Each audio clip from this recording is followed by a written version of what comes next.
Even though Dragon Quest has continued to be nothing short of a phenomenon in Japan, in the West the adoption has been somewhat slower. It probably has something to do with the fact that North America has only ever had 3 Dragon Quest games released at launch, while Europe has only had 2, but Square Enix has attempted to try and make up for this over the past decade. Firstly, by releasing remakes on the DS and 3DS, and also by making Dragon Quest 1 through 8 available to play on both Android and Apple devices. We've also seen plenty of supporting titles released on our shores too, with Dragon Quest Builders and Dragon Quest Heroes acting as some of the more recent.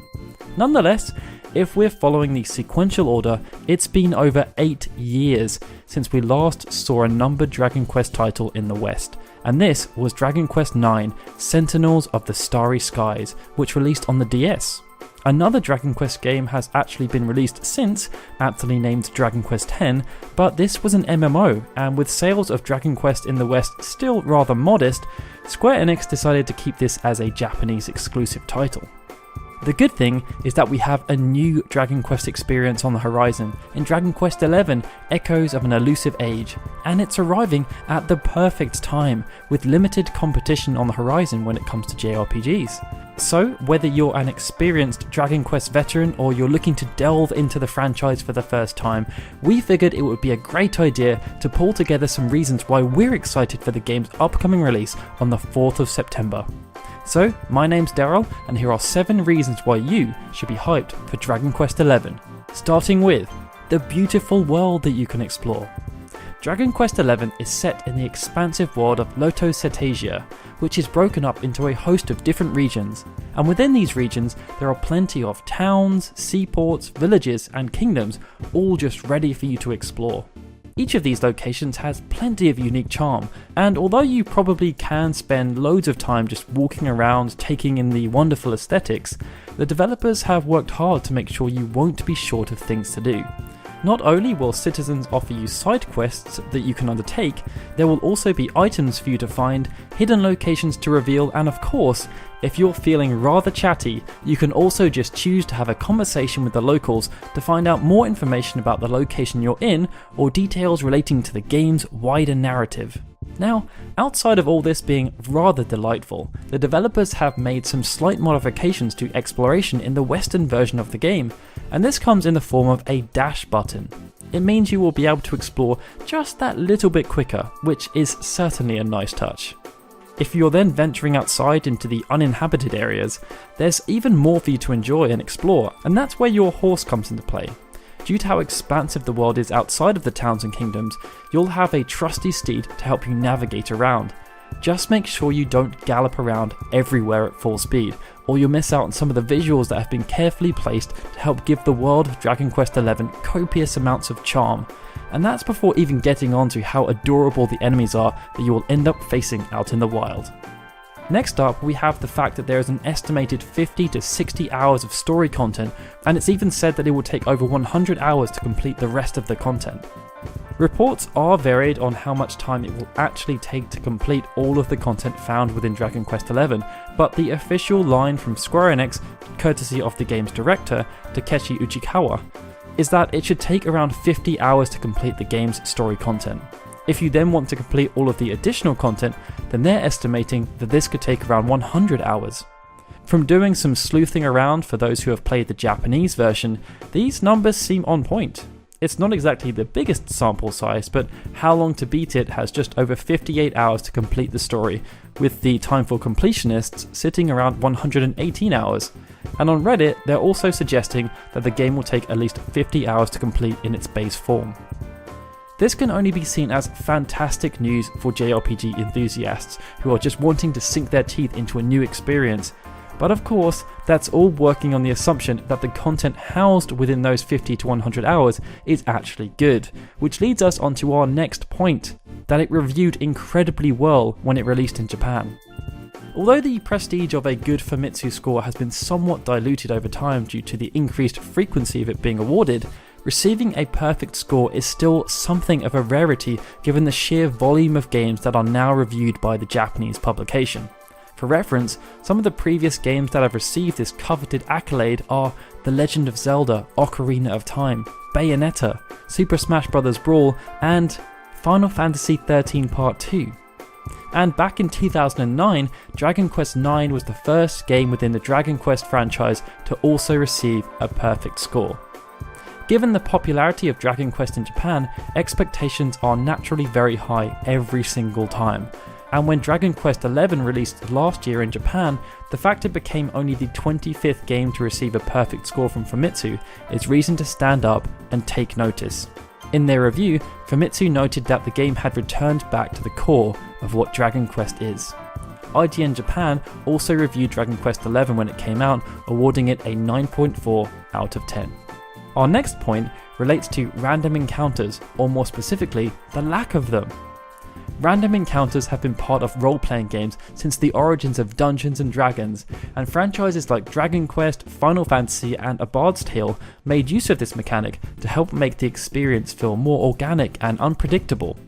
Things are gradually moving away from this though, and within the Dragon Quest franchise, this happened with Dragon Quest IX on the DS. This was done with the game's cooperative play in mind, as they wanted to make the experience a bit more fluid. This was seen as a highly controversial move though, as it showed a deviation from the classic Dragon Quest formula.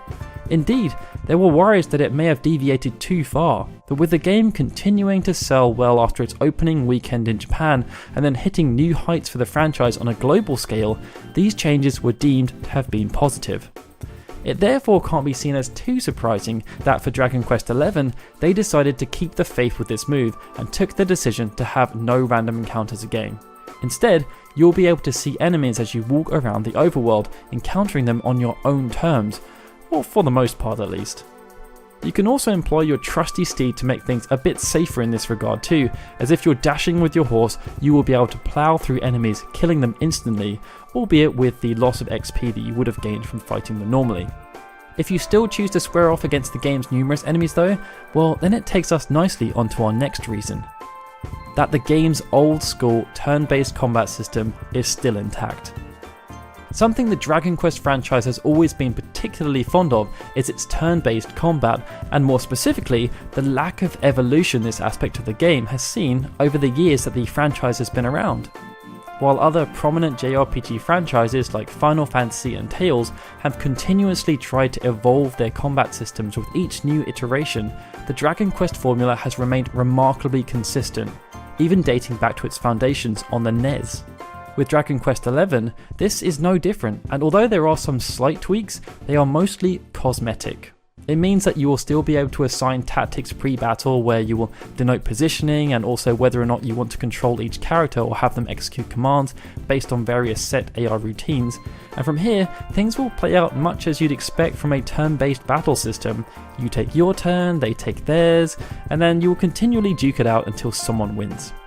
The main modification this time around is the addition of a freeform camera option that allows you to move your character around the battlefield. This is an option you can change in the menu, but it is purely cosmetic, so moving your character behind your opponents won't make them deal more damage or make you evade their attacks. You can use it to try and cut down animation times though, if you decide to move closer to the enemy. Alright, so our penultimate reason is that Dragon Quest XI is releasing on Steam. Compared to some of the other reasons on this list, Dragon Quest XI appearing on Steam might seem a bit out of left field, but I feel it's actually rather important. We know that Dragon Quest has historically struggled to gain a foothold within the Western market, with Dragon Quest IX acting as the poster child in this regard. Yet despite appearing on the Nintendo DS and being pushed by Nintendo themselves, sales only just topped 1 million outside of Japan. Now, I'm not trying to downplay that achievement because it was a massive step in the right direction, but it's been 8 years since that game released, and it means that although Dragon Quest is still a big name in the world of video games, any additional pushes can't help but propel it further. And it's great to see that Square Enix has clearly recognised the opportunity Steam represents for the brand. In the build up to the launch of Dragon Quest XI, Dragon Quest Heroes 1 and 2 have been released on the platform, and despite being spin-offs, they still managed to sell between 50,000 and 100,000 copies combined, approximately 10% of what was achieved in Japan. If Dragon Quest XI could get anywhere close to that ratio when it releases on Steam, that would be huge for the franchise.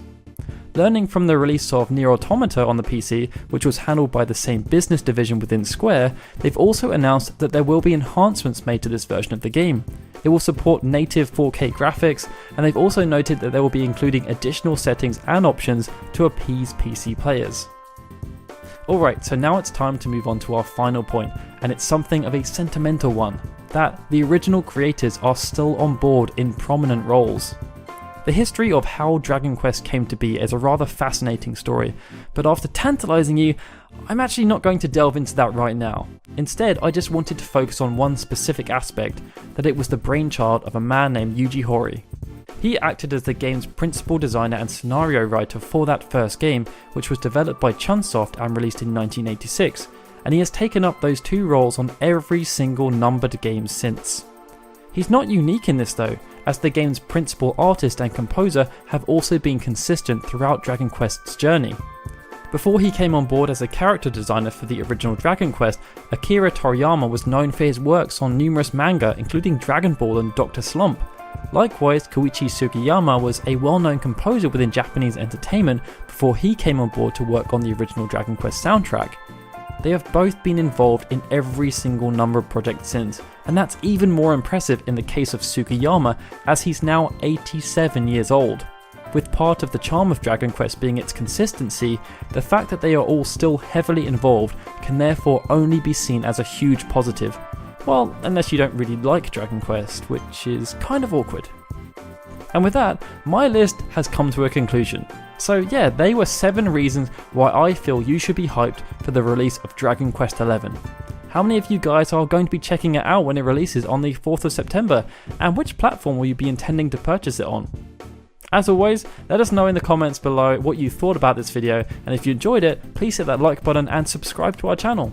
We'll hopefully have some more Dragon Quest XI coverage coming up, so please be excited for that as well.